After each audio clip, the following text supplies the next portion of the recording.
in the dying embers of human existence. As the asteroid, a behemoth the size of Texas, hurtles relentlessly toward Earth, the world braces for an apocalyptic end. Deep beneath the bunker, a refuge plunges into the bowels of the Earth. Here the chosen gather, their purpose clear, to preserve the very soul of our civilization. The 35 and 70mm prints that encapsulate the magic, the emotion, and the dreams of generations past. These masterpieces, each frame a testament to the human spirit, are carefully catalogued and cradled in the cavernous confines of the bunker. Perhaps there was room for more. For friends and family yearning for salvation, but sacrifices must be made. The movie nerds stand united, the keepers of a flame, promising a future where the art of storytelling endures, transcending the boundaries of time and space. More. God help us all.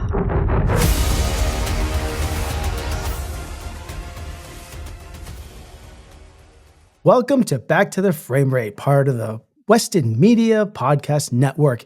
In this cinematic crusade, we journey through films on VOD and streaming platforms, deciding their fate, salvation in our vault of legends, or eternal banishment to the flames of the coming asteroid apocalypse. It's actually already here. You can find all of the episodes of our show on Apple Podcasts, Spotify, or your favorite podcast app, or find us on our socials at Back to the Frame Rate. I am Live and Let Nate, and accompanying me, as always, is License the Sam. Yes, this is Sam. This is Timothy Dalton Sam. I do not smile, I'm Shakespearean, and I'm serious in License to Kill, but I'm also entertaining. I figured that was a little bit more uplifting, Sam. I was almost went with Tomorrow Never Sam's, but that seemed like too much of a downer. That does seem like a downer, because Tomorrow Never Sam's implies that tomorrow Sam is going nowhere, and I want to have a happy tomorrow. Exactly, yeah. So what are we doing here? I thought we were in the middle of our Robert Duvall retrospective. We decided to take a little breather. I mean, it's so intense. It's very... We wanted to bring a little swagger to the month, and I think I felt that with we're late to the game on what's happening in the news, and I proposed this to you a week ago. We should have done this in about a month ago with Artemis 2 floating around up in the sky. It seemed like the perfect time. We've always joked about how ridiculous this movie is. Why don't we do Moonraker? We are a month late on this, but hey, better late than never. Absolutely. And talk about a hard shift from Robert Duvall character-driven drama to space sci-fi camp Roger Moore over the top of the moon, summer 1979. We could not have done a further away course correction. Yeah, well, we're hitting all four quadrants here. It's what we're doing on our show. We want to. Yes, we're bringing in the kids. Is what we're doing here. We're bringing in the kids, and season 3 is incredible. We have Krawcheck on the way. We have former Dilophosaurus turned actor Paul Kandarian. So this is season 3 is where it's at. It's incredible. It is. So this movie. So what we're gonna do. So I want to just preface with the show. We're just doing a simple review here. We're in, we're out, but stick around because I pulled out of the archives something we did almost 3 years ago, and that was our top 5 James Bond films that you, me, and Ellie did way back in the before times. Wow! And that'll be fun. We're not going to listen to it right now, but I'm going to put that in at the end of this episode. So audience listening at home, I just took it out of that episode, which is back on episode 13 from 2023. And you can listen to it here, but it's a really good conversation that the three of us had and with some interesting opinions on our top 5 films. But stick around for that after our conversation about Moonraker. I am so gonna listen to that in my car later. I can't remember some of the things I said. And episode 13, what is this, episode 107? This is 108. Wow. We've come a long way. This is incredible. I will say though, the caveat to that discussion is, Sam, I think you were like traveling through the middle of nowhere because you called in, you did a call in for the episode. So the quality of your call is a little spotty. The during memory has fully returned. I was in Colorado going through tunnels, and I could hear you guys barely. But so it'd be like, Ellie, what do you think of Roger Moore? Handsome, and that was it. I remember that. Wow, that was that was some. So, audience, have a little patience with it, but it is good content nonetheless. Let's get to this conversation, Sam, because this is exciting. This is our first James Bond film that we've talked about, and wow, we are starting with a doozy here. This is. Do you want to lead us off with some Sure. Trivia or facts on this? Go for it. Absolutely. So this is Moonraker. This came out summer 1979. 2 years after the Star Wars craze, still big, sci-fi was big. Directed by Lewis Gilbert, who actually did The Spy Who Loved Me just before this. And to give you a sense, The Spy Who Loved Me had a way more modest budget of like $15 million. Big hit. They were actually, I think this is right, they were planning to do For Your Eyes Only next, but because Spy Who Loved Me was such a big hit, they're like, let's go bigger. Let's literally go to space. So this was Moonraker with a $35 million budget, which is the same price tag as Return of the Jedi, like 4 to 5 years later. So that gives you a sense how expensive it is. And I think when adjusted for inflation, it's like $152 million today. So this is like big budget, tentpole movie price for a Bond film. And we'll definitely unprecedented for a Bond film. Unprecedented, and we'll definitely get into that because like that you can see the budget leap. But interestingly enough, the editor is John Glenn, and he, beginning in 1981, would take over directing movies. I mean, directing duties. Wait. He just landed on the moon, and then he's editing a movie now? Exactly. Yeah, he's multi-talented guy. And so after Moonraker, which was so big and so over the top. Oh, what's funny? I just got that joke because you're talking. Yeah. Wow. Wake up, Sam. Okay. Wow. We got a slow brain over. Perfect. It seemed like, hey, we need the best guy possible to edit Moonraker. Like, let's get like real astronauts. He's no stranger to stamina. If he can like sit in like a capsule for hours, he can sit at an edit bay. So I see why they hired him. Why not? But so John Glenn took over directing duties. And interestingly enough, after Moonraker, which is way over the top, they course corrected and did the far more grounded For Your Eyes Only, where John Glenn took over directing, which I actually really like that movie a lot.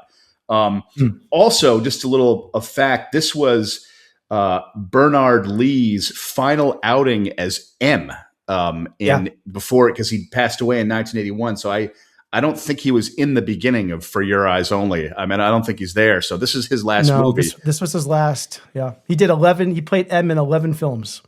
Yeah, and so that I was aware sort of him trailing off, but I never really realized exactly where it happened. So that was really interesting. But yeah, big budget, and music by John Barry, and this Albert R. Broccoli was actually still alive during this. Roger Moore, Louis Childs Chiles, and Michael Linsdale. Yeah. And of course, Richard Kiel returns as Jaws, and we will discuss an absolutely hilarious character arc, sending him off on his way. So this movie plays kind of like Spy Who Loved Me, like on steroids. Even though I'll just say it right now, but before the review, Spy Who Loved Me is I think definitely the better film. But so this movie is a big budget leap where they literally go to space. I mean, talk about jumping the shark. They like jump over the shark, fly to the moon, and like have a Star Wars laser battle in this film. Yeah. Yes.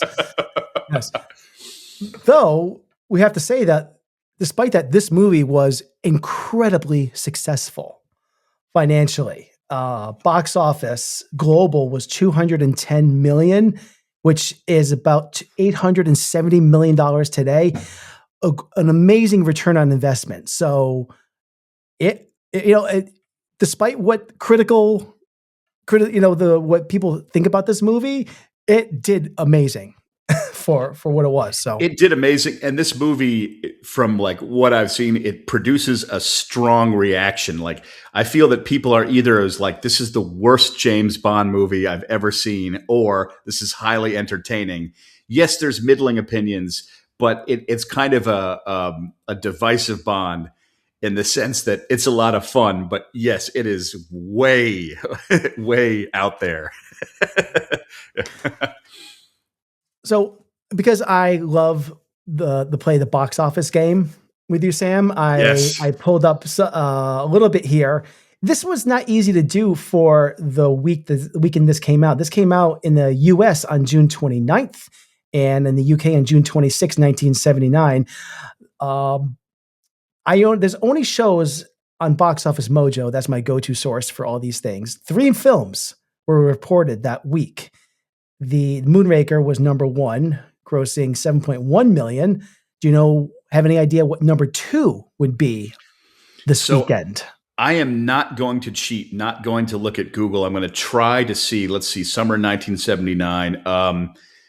Would Alien by any chance be on there? You are correct. That is the number 2 movie in a 6th week, made $4.5 million. There's only one other movie that's reported here, and it's also debuted at the same time, and I only reported $77,000, which surprised me. Oh wow, that is not much. But if someone handed me $77,000, I'd be like, yay! I don't think this is accurate. I feel like there's other films that came out because there's a big movie I think that came out a week before this that just doesn't show up on this week. But I'll tell you, it says it's Meatballs. Oh, I never would have gotten that. I never would have guessed that. I had no idea what the third was. Yeah. So one other thing I want to play with you is the top 10 of 1979, because this was the 10th highest grossing movie of 1979. Any idea of what the number 1 movie of 1979 was? Oh man. It's so funny. 1979 in my mind is a little bit more of a blank. Like even 1980 I could do, because that like number 1 would be Empire Strikes Back. Yeah, but there's only one movie that 79. There's only one movie that made over $106 million. This is not adjusted for inflation, but $106 million in 1979 dollars. Is there a Rocky sequel? Oh yeah. But that came in at number 3 with $85.1 million. Rocky 2. Rocky 2. Okay. Yep. But number 1, you probably won't get this. It's Kramer versus Kramer with $106 million. Would a not lot of have these titles that, surprise me. Yeah. Once you get toward the last like 5 of these, you're going to be aha.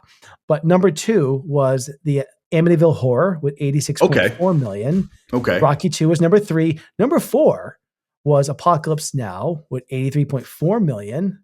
Cool. Number 5, another big budget sci-fi movie. The first in a big long franchise. So 5 would have been Alien. Nope, that was number 6. Really? First in a big, really? 1979. What am I missing here? You'll know. You're going to kick yourself. Okay, 1979. Came out in December of 1979. Very toward the. Oh man! Started off as a TV show. Oh, wait a minute. Started off as a TV show. Oh my God! You got to tell me. I'm just going to have to kick myself. I don't think I'm going to get this. Wait a minute. So disappointed in you. I'm failing. Or as Michael Caine would say, I failed, Master Wayne. I failed you. All right. It's Star Trek, the motion picture. Oh my God! All right, ladies and gentlemen, you're revoking your. I'm resigning from my post on that. I am fired, and at this time, I just want to spend time with my family in this sad time for my career. Star Trek. Oh my God, that's wow. All right, well, that's all, folks. All right.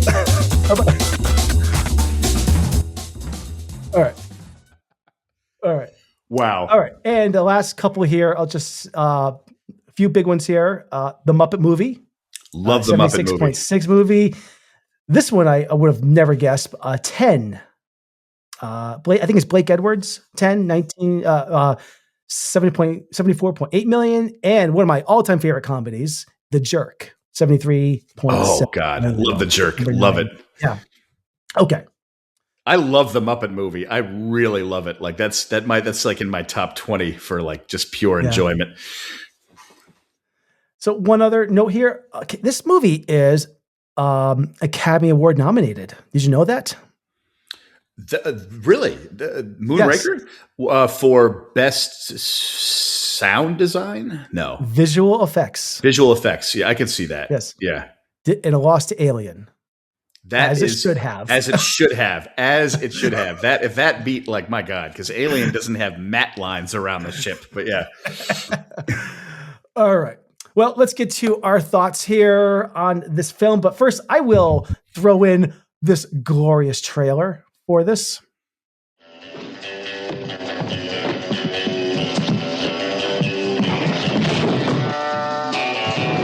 Trifle overpowering your scent. Holly was a warm girl with the right connections. Could this possibly be the moment for us to pool our resources? We would be better off working together. More excitement, more thrills, more spills.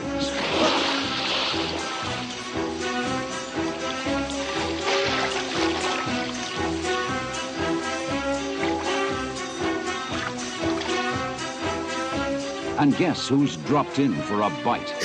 Jaws is back.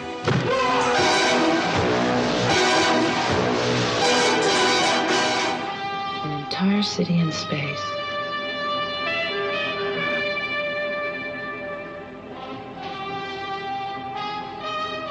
James Bond and the treacherous Dr. Goodhead. Despite your efforts, my finely wrought dream approaches its fulfillment. Where's Don LaFontaine when you need him?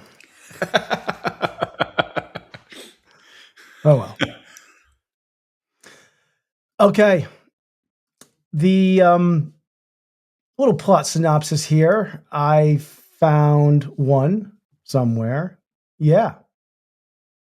After Drax Industries' Moonraker space shuttle is hijacked, secret agent James Bond is assigned to investigate, traveling to California to meet the company's owner, the mysterious Hugo Drax. With the help of scientist Dr. Holly Goodhead, Bond soon uncovers Drax's nefarious plans for humanity. All the while fending off an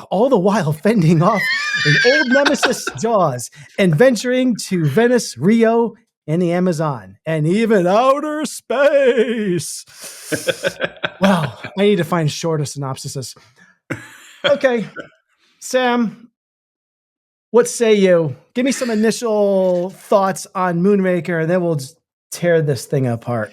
So I cannot help but have a lot of fun with this movie. I am hyper aware of its very realistic shortcomings. I completely understand negative reviews, and I get how ridiculous as it is. I have a childhood connection to this movie, and I loved it. But as much as I really think The Spy Who Loved Me is actually Roger Moore's best, and is like, I think that may have even been in my top 5 when it's like you're picking Connery's best and Roger Moore's, and then Timothy Dalton, and then George Lazenby sucks. But I find it very entertaining. I also happened to be in a really good mood when I was watching it the other night. So I do like Michael Lonsdale's performance. I think he's a really good Bond villain. I have to say, watching it the other night, I was hyper aware of a couple of things in the script. It was very convenient how he was manufacturing all his space technology using the best of different countries, because it gives Bond an excuse to like globetrot all over the place. Also, there's a huge plot hole where at the very end, Drax mentions that he had to steal back his own shuttle because he needed it. But it was the very act of stealing his shuttle from the American plane that got Bond's attention on him in the first place. And because it's his shuttle anyway, clearly he could have found another way to like get his shuttle. Because like basically in hijacking it and having that plane crash, he got the attention of like like foreign governments on him. I'll say that here's the thing, like Spy Who Loved Me has this beautiful midsection in Egypt with like the desert, and it's just gorgeous. This movie has some kind of duller moment. Like I feel like at Drax's estate when Bond is hanging out there for a while, that drags a little bit, but there's so much goofy fun in this movie. Like I really love the ridiculous set piece in Venice with the boat chases, and then when his like boat comes out of the water and goes across the thing. I will say 4K watching this on a large TV is ruthless to some of the visual effects in this movie. Now you can see matte lines around the spaceships and stuff like that. And also there's literally a scene where he's navigating like depth charges in the Amazon, and his boat is like being fired upon. This boat comes flying out of the like tree line and lands in the water. And because of 4K and the picture being so crisp, you can see the dummy on the front of the boat, like just, oh man, like there's so much of that stuff. So like the movie is ridiculous, but ultimately I really feel kindly towards it because I have a lot of fun with the movie. I enjoy it. When I was a kid, I didn't realize all the references to other films as like kind of wink wink things, but I find the movie sublimely entertaining, and I'm more inclined to watch it than some other actually better reviewed Bonds that just don't resonate. So bottom line, and without even like talking about scenes yet, I have a lot of fun with the movie. It is so campy and so over the top, but to me, it's kind of like the ultimate Bond, like megalomaniac villain, because he's literally trying to start a new race in space, and his plot is so out there. But it's fun. So it's difficult for me to review this movie because I am highly entertained by it, while at the same time being aware of how silly it is. I will say one last thing before we discuss more is, when Roger Moore is in that centrifuge, like G-force thing, and he's spinning around, that's the one time, or one of the few times in all 7 of the films where I actually see him looking like really scared, really uncomfortable, disoriented. Like he looks absolutely terrified there. He played it straight. And I like that because like Roger Moore, like never loses his cool in these films. But yeah, it's a lot of, it's fun and ridiculous at the same time. Like this is like as far away as you can get from a Daniel Craig era Bond. So that's my general kind of where my head's at with it. No, good. I'm going to just share something really brief up front, then because I don't want to get into all the plot mechanics yet here, but I'll say I originally watched this at a very formative time in my life. I remember the first Bond film I ever watched was A View to a Kill, because I remember I saw it, my dad took me to see it in the theater. I'd always been curious about James Bond, but I remember seeing that. And at the time, I loved it. I thought it was fun. I thought it was colorful, action-packed film. It was perfect for a 10-year-old or 11-year-old or however old I was at the time. I was also a big Duran Duran fan. Actually, still am. So there you go. the soundtrack, featured the title track, which was an enormous hit. Immediately, I was at the video store. Next chance I had, and also being a big Star Wars fan and science fiction fan at that age, I gravitated toward the box of Moonraker. Yes. Oh God, I understand that. Literally jumped right off the shelf. It was the second Bond movie I ever saw, probably within a week after I saw View to a Kill. And I remember this was probably late summer 1985 or early fall, whatever. I think, yeah, it had to have been because this was May. I remember it was probably second run theater I saw it in. So it might have been late summer. I saw Moonraker. And I can tell you with relative certainty that after an initial viewing, it left zero impression on me at the time. Because I know for a fact, I did not watch this movie again for another 18 years. Oh, wow. Yeah. And in that time, I probably couldn't tell you a single thing about Moonraker either. other than that they go to space and nothing else about this movie.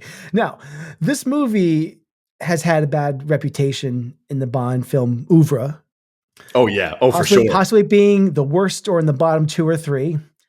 But I'm here to say, after viewing this film, and I've seen, this is, I think, my 3rd or 4th time watching this overall, because I've had times in my life where I've gone through the entire franchise when I've had too much time in my hands. Oh God, me too. Me too. Yeah. And as hugely flawed as this movie is, if I were to rank all the Bond films, I would still probably put at least 7 movies below this. And I don't rank them necessarily as bad, but there's some god-awful, dull Bond movies that I just can't sit through. And this is not a high endorsement of this movie. I realize that at all. But at least I came away from viewing this with a newfound appreciation for some parts of this film. And I look forward to talking about these things with you, because there is a lot of entertaining things happening on here. They put the money on the screen on here. Oh my God, and that is something I do appreciate, that they did try in parts of this movie. And in some parts of this movie, I'm like, I don't know what the fuck they were thinking. But at least this is something that happened. So you bring up a really good point about, I'm glad you used the word dull, because that's a perfect, there really are some really dull, tedious Bonds. And at the very least with this one, I for the 2 hours that this movie lasted when I was watching it the other night, I was never bored. I was like, whoa, what? Oh, there's a ridiculous double entendre, but I know what you mean about not putting it on the bottom, because man, yes, there are some boring ones out there. Yeah. I don't ever need to see Diamonds Are Forever again. Oh, the Man with the Golden Gun. Yes. I hate The Man with the Golden Gun. Yeah. Yeah. There's several that I am never need to go back to, probably. So this is not, I put those way below this. Yes. Yeah. So those are some of my initial thoughts. But let's get into this here, because I have questions. I have things to bring up. Right off the bat, first of all, this space shuttle is being transported to the UK. The UK doesn't even have a space program. Why is it going? Exactly. Not only that, but why did it crash over the Yukon? They make a point to be the debris fell on the Yukon. Where the hell were they flying from? If they're flying from the United States to the UK, I don't get it. You don't have to go as far north as the Yukon. That's not that's one of those things where the flight path, my brain went to that immediately, and I was like, what the fuck is it doing way the hell up there? I have questions after 10 seconds into this movie. Yeah. Anyways, but putting that aside, this movie starts off, I want to talk about the pre-title stunt sequence, because this is actually, I think, one of the best in this franchise, at least especially for maybe before the Craig area, maybe some of the Brosnan stuff. I love this whole thing with jumping out of the airplane and Bond chasing the guy with the parachute. There's some campy stuff with Jaws that's in this. But what I love about this is real stuntmen. This is a real stunt. This stuff does not happen anymore. There's no CGI. There's no blue screen, except for the close-ups of Roger Moore, of course. But this isn't done anymore unless it's a Mission Impossible movie. And Tom Cruise is doing this, but he's not a human. But still, this is really well done. And I am strapped in when I forgot all about the stunt in this movie. But this is incredible. And the camera work, the cinematography for the stunt is amazing. I totally agree. It's so clearly obvious. They're they're stuntmen jumping out of the plane, and they even are fighting each other in midair, and that hilarious campy cut where Richard Kiel tries to open his parachute and it doesn't work. And then it's like, and he falls on the circus. That's just, it's just like, that's the tone of Moonraker, where it's like, I know. Hits the ground without a parachute, but don't worry, he'll be fine. Don't worry. oh yeah, he does. He's one of those mythic villains where, like, in this movie, he like falls off waterfalls, and like he's just like he never gets hurt. But he did, like, he killed a shark in Spy Who Loved Me, like with his bare teeth. So it's like he's like a mega sidekick villain. But yeah, that stunt sequence is awesome, and I miss those stunts in movies today. Even some of it was definitely like blue screen, but the cable car going up to Corcovado, the mountain in Rio, that's a real place. I've been there. I lived in Brazil when I was like a 13-year-old, and so there's like, I just like the effort of like, oh my God, they actually like stopped the cables, and like nowadays you would like CGI it. You know what I mean? So it just that's another work is impressive. Yeah, great stunt work, great cinematography during that. That's the other great stunt scene that I made note of here. I wish Jaws wasn't necessarily in these things, but I just love the way that it's done. Really well choreographed stunt work on this. I was going to get to the cable car thing in a bit, but yes, I'm glad you brought it up. Get to that as a highlight. What was the other thing here? Hey, so Bond films are known for their title sequence and the song. I would say that Shirley Bassey has done several of these. She sang Goldfinger and Diamonds Are Forever, both far superior than Moonraker, the song. So I like the dreamlike quality. Like I like that opening sequence. I do like the Moonraker song, but it's definitely not her best. But I prefer it. It's Spy Who Loved Me is way better too. But like, yeah, it's sort of a middling song. But I like the dreamy sci-fi like Moonraker as opposed to like Moonraker, space. So like, yeah, I hear you there. Yeah. Yeah. I mean, it felt like they're trying to capture Goldfinger or something, but I don't know. I totally hear that. Yeah. No. What else here? So I had notes on Hugo Drax. I want to talk about Hugo Drax. You said you liked him as a villain. The reason I liked him is because I don't know. I just liked his screen presence, but he's also sullen, but he also like chuckles in the middle of, he'll say something, he'll deliver a line, and instead of being like, Mr. Bond, you keep appearing like an unwanted guest, he laughs in the middle of it and he goes, Mr. Bond, you keep appearing like... I don't even remember him laughing or smiling. It's not even a laughing. It's just like he's kind of amused, but I just like his deadpan way of like, he's like, oh, look, the British Prime Minister and wearing gas masks nonetheless. I'm sorry, gentlemen, but you'll find that I apologize if I don't quite understand British humor or something like that. I just liked his performance because some Bond villains are kind of a blank to me, but him, I remember. I wouldn't put him as like top tier villain, but I liked him overall because he was so calm and poised, and he also like clearly he's not fooled by Bond for a second. He's like, oh, I got to get rid of this guy. Yeah. You state a great case, Sam. I found him to be a very middling villain. I think, I remembered him differently. I think I remember growing up, my first impression of this movie, I did remember him from that first viewing. I thought he was extremely menacing. That's how I remembered him. The pictures of him, like you see a photo of him, he's got that goatee beard and the dark hair, and he looks scowling, and he seems intimidating, but I find him to be very much a blank canvas, and doesn't have much menace to him that I remembered from this, that I experienced with this viewing. So he had a great look to him, like this quiet authority. But watching this with fresh eyes, I guess 20 years later, Michael Lonsdale plays him, I thought, really not much panache. Bond villains are often known for a lot of scenery chewing and their charisma. Not all of them. Some of them really are dull. I don't know why. Yeah. Like, Bond villains really can be hit and miss. I'm kind of surprised how many of them are not good.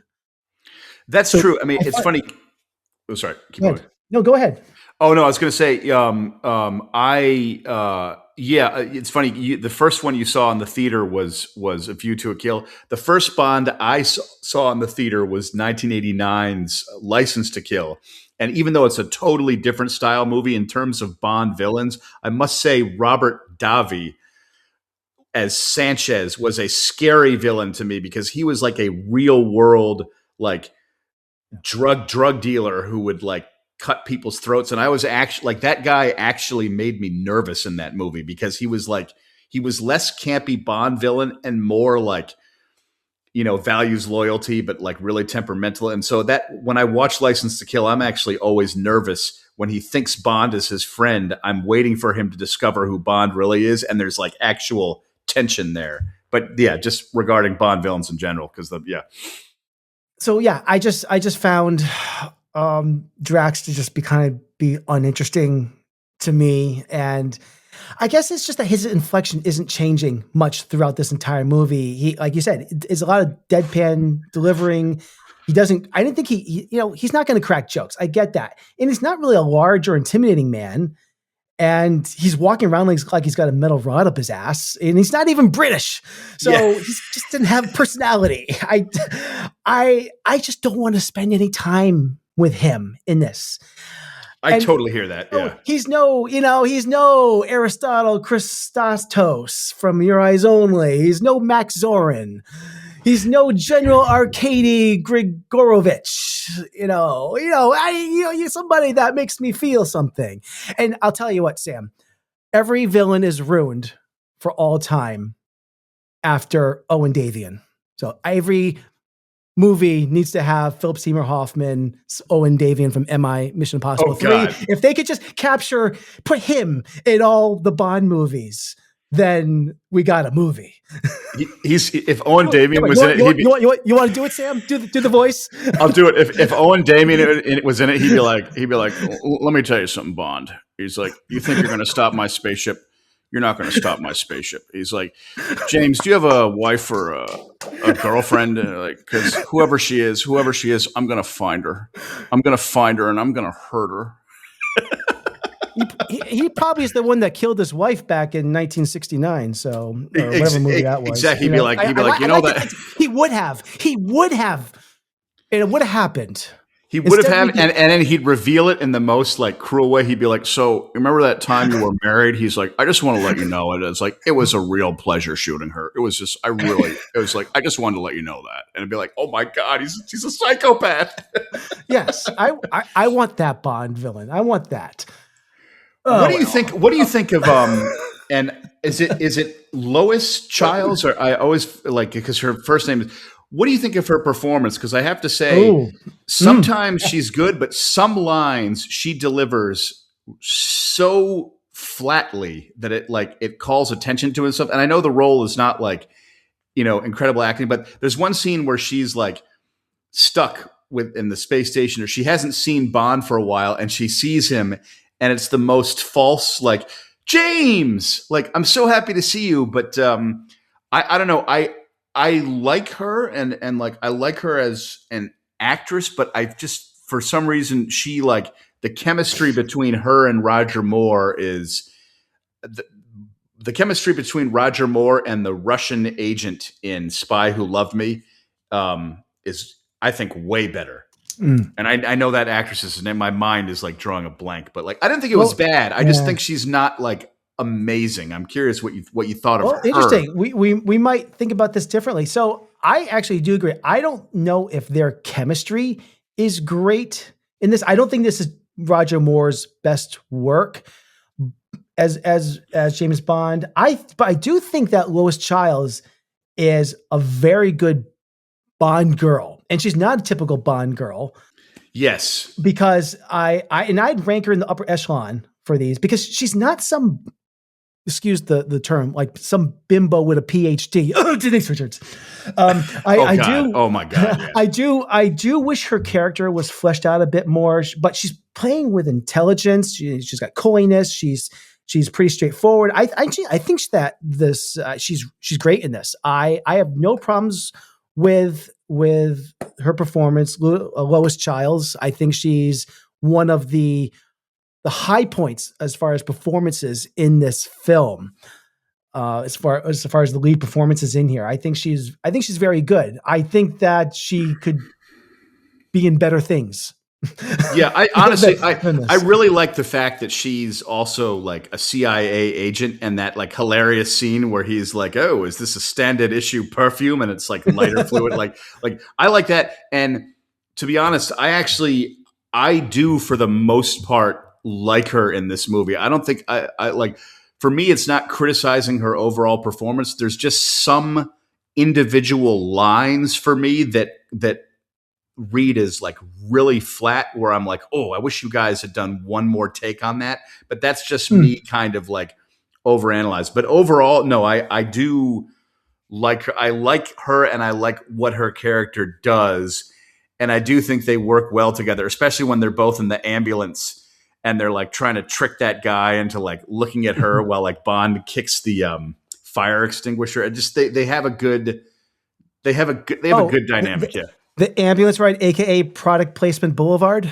Oh God, yeah, it was just like 7-Up and Seiko watches, and they're like, let's go past every single billboard.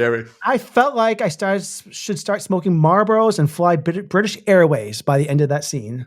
Yes, I also love, like, even though it's like supposed to be Carnival and Rio, I love some of the background extras where there's people just like like dancing in the street, like they're dancing in back alleys for no reason other than to just like block Jaws from like, fighting them. Like it's hilarious.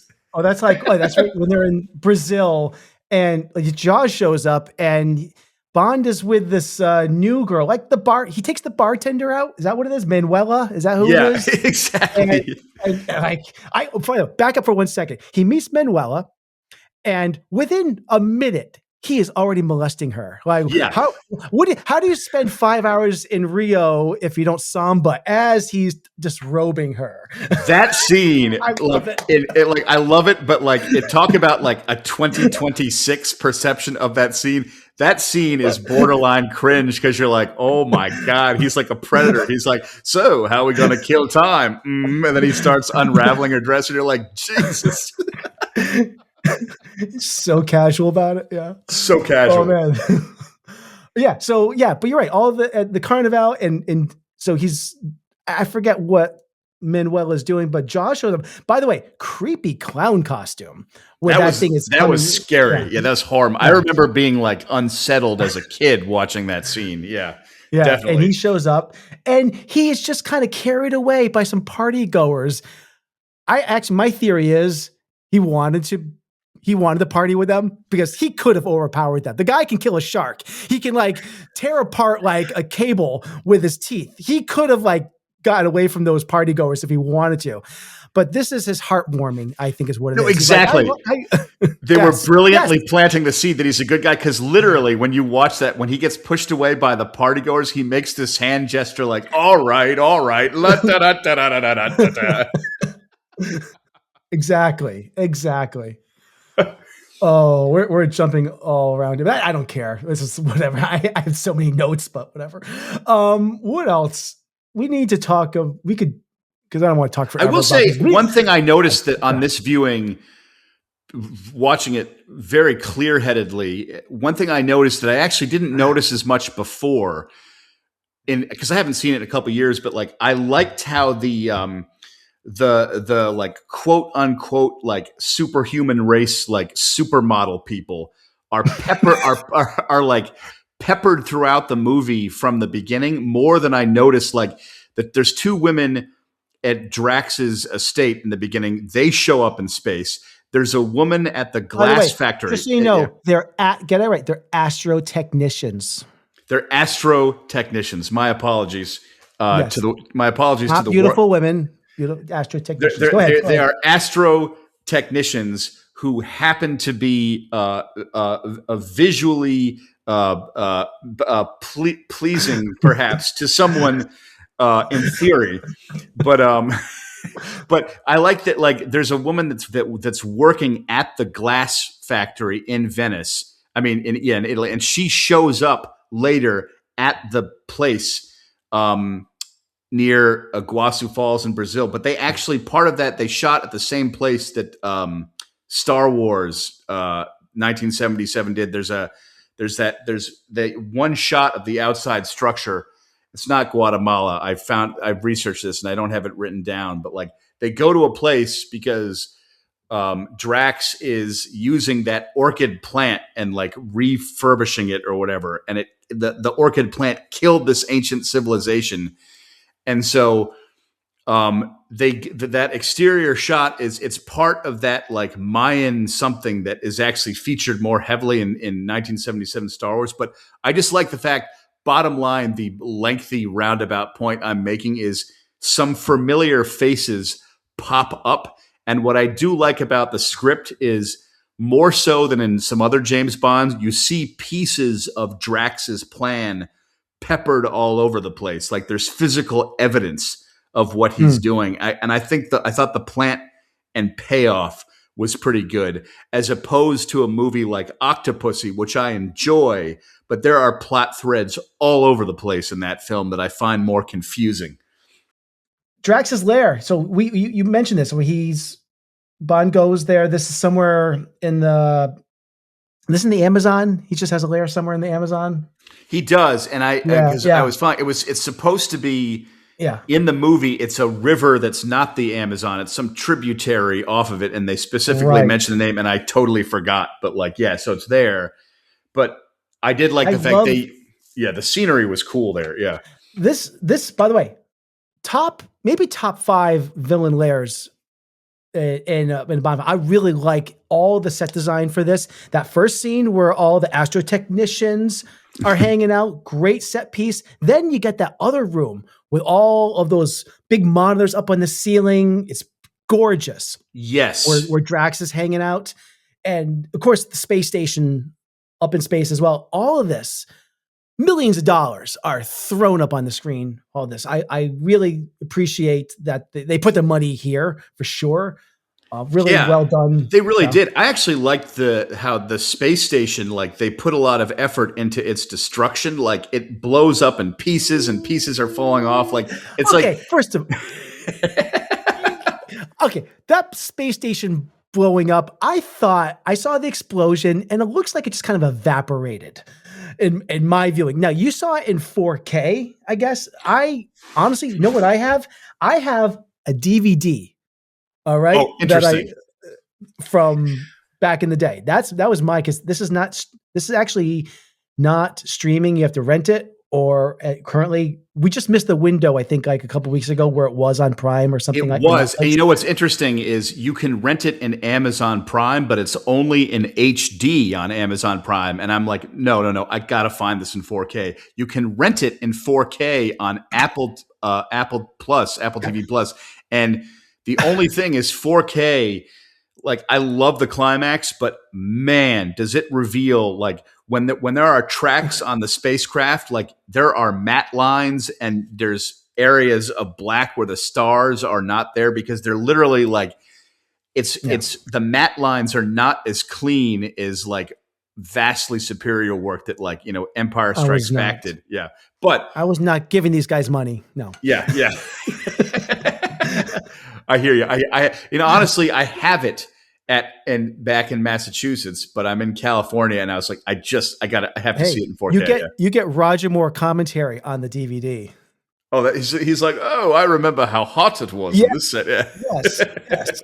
And like, when I did the centrifuge, like, I thought he talks about how they blew air like at a really high velocity. That's how they got the effect on his face. And he said he was worried they were going to blow the hair off his head. So he's got some okay stories on the commentary. I listened to about half of it, and I'm like, I think I'm good. I really liked that the crew, apparently, like, cast and crew and multiple directors really enjoyed working with him. Like, it sounds like he was a fun spirited actor to be around. I never got any kind of diva vibe from Roger Moore. Yeah. So this space battle happens with. We have to talk about this. These like two battalions face. I guess it's the Americans versus Drax's space army. Space lasers at all. This is a ridiculous scene with the worst sound effects ever. I did capture this because listen to this.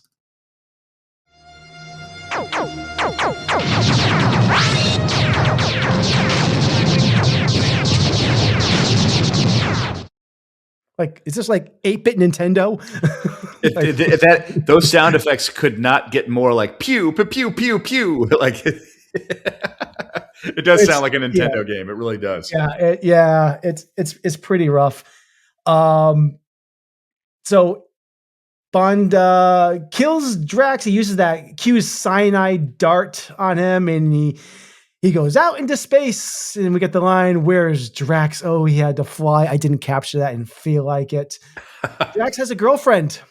Yeah, this is pretty controversial, and suddenly he can speak too. Oh, you mean Jaws? Yeah. Oh, yeah, that's Drax. Jaws can speak. Yep. I do remember as a kid when Drax gets like sucked out the vent. I rewound that so many times as a kid. I was enamored with that, with the like, and it looked amazing. And I see it now, and I'm like, yeah, it's all right, you know. Yeah. This final climax, I feel, is so very derivative of Star Wars. Obviously, there's a lot of the vibe of it. And I said the explosion, I think, is very comical and derivative of the Death Star blowing up as well. Like I said, I think the space station just kind of evaporates, at least in my viewing. I felt like I had no weight to it. I don't know. It's funny. A lot of that special effects. Yeah. It's like in the summer of 1979, people probably would have been like, wow. But like, I would say probably the most impressive thing that translates best to 2026 is the anti-gravity moment inside the space station when they're all floating around. That was still like, wow, that looks pretty good. Like way more so than the laser effects, you know? Yeah. But wait, there's more, because then Bond and Goodhead have to chase down these orbs that were sent toward Earth with that neurotoxin. And Bond, very much like Star Wars, has to do the targeting and shoot them down using manual targeting as well. And he had to use the Force, is how I interpreted it. He had to use the Force, and the graphics on that manual targeting are hilarious. It's like he's playing an Atari video game in space. Like, and the acting in this is wretched.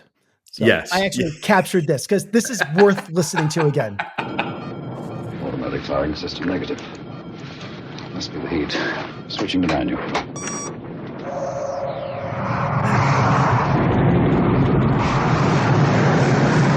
Controls aren't responding. Wings are beginning to glow. Hold us steady. Steady. Almost there. Steady.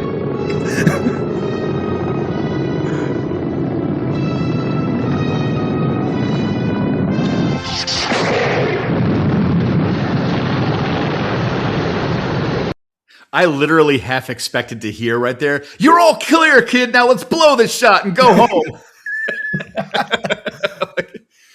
All right. But all this happens, which ends in one of the greatest final scenes in James Bond lore, I think, where they're back at mission control, and you got M, you got Q, and they want to patch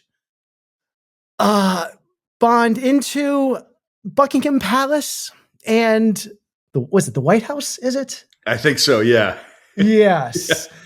Yes. They say we can patch in video to Buckingham Palace and the White House, I think. And the video feed aboard Moonraker shows up, and Bond and Goodhead are floating in a compromised state, let's say. And it is so good. And I love that fact that M just utters the most the 007, the most disdain I think ever. He's so disappointed. He's like 007. Like, oh God. It's right here. And this will now officially part of the Back to the Frame Rate soundboard. 007. I love that. That's awesome. Like anytime I'm disappointed in you, Sam, or a guest. 007. Like it's so good. It's so good. It's pure disdain. Yes. It's the first joint venture between our two countries. I'm having it patched directly to the White House and Buckingham Palace. Well, I'm sure Her Majesty will be fascinated. We have audiovisual. Ah, at last.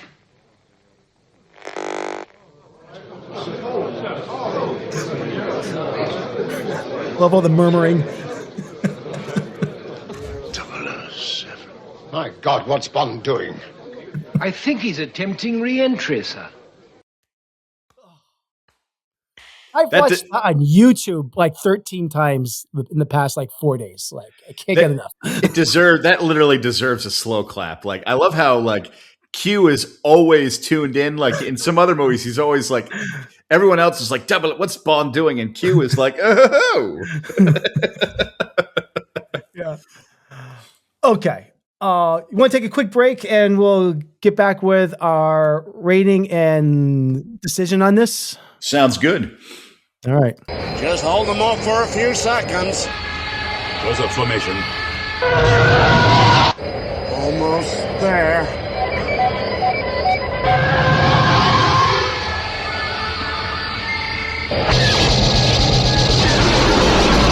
Let it loose. They're right behind me. Almost there. I can't hold them.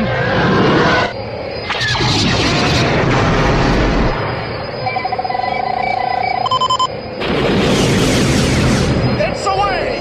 Use the Force, Luke.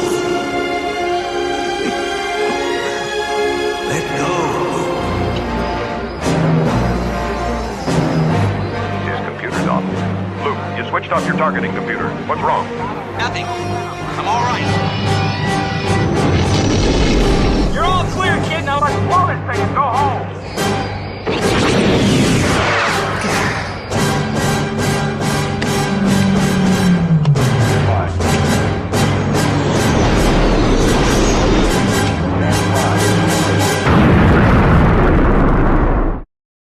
It's no Moonraker. So it's no Moonraker, but what is, Yeah. Okay.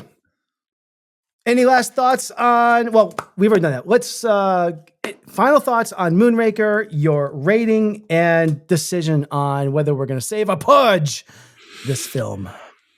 So I'm a softie for this movie. I just have a lot of fun with it. It is sublimely ridiculous, and I would give it 3.5 stars for fun factor because it's a highly watchable, entertaining James Bond for me personally, in spite of its flaws, which are very apparent.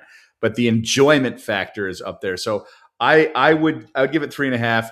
I would opt to save it only because in these dark days of the apocalypse, why not see Bond and Dr. Goodhead have some fun times and some fun adventures and take us to a galaxy very, very close to the atmosphere with some questionable special effects. Wow. All right. Sam, I want to match your enthusiasm for this film. I so do, because everything you said, I agree with, but I just bringing it down to reality here a little bit. I mean, this movie here's the good. This movie has some really good stunt work and stunt choreography. I think the set pieces are spectacular. I like Drax's lair. I don't think Drax is a good villain. I think this is probably average of all the 7 more film. I think he did 7 of them, right? This is in 7, the middle of his performances. I think Dr. Goodhead is one of the better Bond girls. But I like the on location aspects of this. In fact, I'm kind of talking myself into a hot positive review here. I don't know. There's that what a Bond movie is supposed to be. yes, I think this is an awful script. I think this is not a good plot, a good story. It's a ridiculous movie. It does feel like it was written really fast. They're like, we're gonna like, let's cash in on like The Spy Who Loved Me. Okay, it's in space and there's you can feel the like surface level of the script. That's really apparent. Yeah. And this movie is campy. In fact, we glossed over something we probably shouldn't have, and that was the whole gondola scene and how that thing just went completely off the rails with double takes from pigeons and dogs and the music and that whole scene. We didn't even really get into it. In fact, we don't have to, because that is one of the most probably hated sequences in franchise history. Actually, really quick question before the scene where Bond he's just fallen out of the ambulance. He's on his own, and all of a sudden he's like riding through the open fields like Pancho Villa with all these guys, and then there's like this music.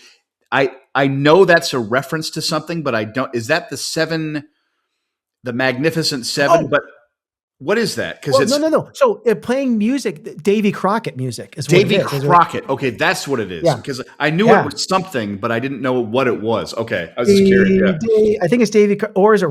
I think it's Davy Crockett. Or you know what? My knowledge is not business, but I feel like it's something like that. Or is it? It was definitely referencing. It was like da da da da da da, and I knew, I was like, clearly they're what? Yeah, they're doing something, and I don't know what it is. Somebody who knows this is going to call me out on that. My thought was Davy Crockett, Boone, something like that. It might be. It's whatever it is. It's definitely an on purpose, on the nose comical reference, and I don't know what it is. That's what this movie is doing, though. It's more of I feel like this movie, and this is where I was about to throw some shade on this movie. This movie is a parody of itself, of the Bond franchise. It is in so many ways, and that bothers me a lot. The references to Close Encounters of Star Wars, of all science fiction movies, 2001, like the little jingle when he hits the little keypad, and all these things really get to me, and it's so campy, but it's also, the tone is completely all over the place too. There is a scene on Drax's estate that is scary and harrowing when one of the first girls that he meets, I forget her name, who I think he sleeps with, and Drax finds out about this, fires her, and she runs into the woods, and his two German shepherds hunt her down in a really scary moment. And I'm like, wow, this is like a kid's campy film, and yet this scene that's like 30 seconds long is really disturbing.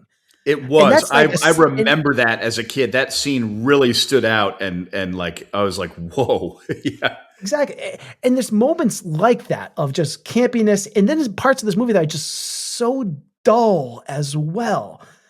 So overall this movie just is I'm not up on this movie. I cannot recommend this movie. This is still, like I said, of the 25 Bond movies, is that what we're up to now? Yeah. It's still in the bottom 25%. That's totally fair. That's totally fair. If I'm going to save a Bond movie, it's going to be in the top half at minimum. Right. Yeah. It's got to. So I'm sorry, Sam. I'm not going to. But by the way, what I wanted to say is that scene where he comes out of the water with the boat, it was just done. It was done in the movie before this. This is The Spy Who Loved Me. It was done in The Spy Who Loved Me better. Remember the scene? Remember the scene where he comes out in the White Lotus and he drops the fish out? No, campy scene, but it had a class to it. It did, and it was understated in a way. Now, it was probably hated at the time, but still, it was done in a way that it was a little cringy, but that took that to another level in this film that was just dogs and pigeons. Yes, exactly. So anyways, no, I'm giving this a 2.5 out of 5. So it's great in some ways, terrible in other ways, right in the middle. I'm not saying it's a bad film. there are plenty of other James Bond movies I would give a lower rating to. But no, I'm not saving this. So we are split on this, and we will have to wait for somebody else to weigh in on this to tip the scales one way or another. We should ask Krawcheck. We can. We have a couple movies waiting in the wings for somebody to weigh in on. So we'll see. Okay. So yeah, we're going to have to wait to I totally hear that. And I fully acknowledge, like, I don't feel strongly defensive of Moonraker at all. I have a soft spot for it's a childhood connection, but everything you say is like 100%. Like I agree with you while giving it the same higher rating because of my feelings for it. But the filmmaker in me, the analyst, yeah, the movie definitely has it's weirdly tonal, and I think Spy Who Loved Me is way more upper tier. And Spy Who Loved Me's climax with a nuclear missile inside of the giant freight ship is way more serious, and like that's like approaching Connery level Bond. So yeah, totally, I hear you. Yeah. All right. Well, I think we can wrap this up for tonight. And we will continue in a couple weeks with our Robert Duvall retrospective with 1993's Falling Down. I'm really looking forward to talking about that. That'll be a good one. And all right. So, guys, this is season 3. This is no joke. This is where things are good. You know, we had some problems, but we're doing good movies now. This is serious. You got to see me in whatever movie I'm doing next because I'm Mark Wahlberg. This is no joke. Well, I did just see his most recent movie that's on Amazon Prime, Balls Up. If you wanted to check it out, I don't recommend it necessarily, but it's an interesting one. I haven't even heard of that. Yeah, go Google it. It's something. All right. So that is the show for this week. Back to the Frame Rate is part of the Weston Media Podcast Network. Special thanks to Brian Ellsworth for our show opening. On behalf of all of us, we bid you farewell from the Fallout Shelter. If you're enjoying the show, please subscribe and leave a rating and review on Apple Podcasts, Spotify, or your favorite podcast platform. You will always find all of our episodes at backtotheframerate.com. This is the end of our transmission. Back to the Frame Rate. Signing off.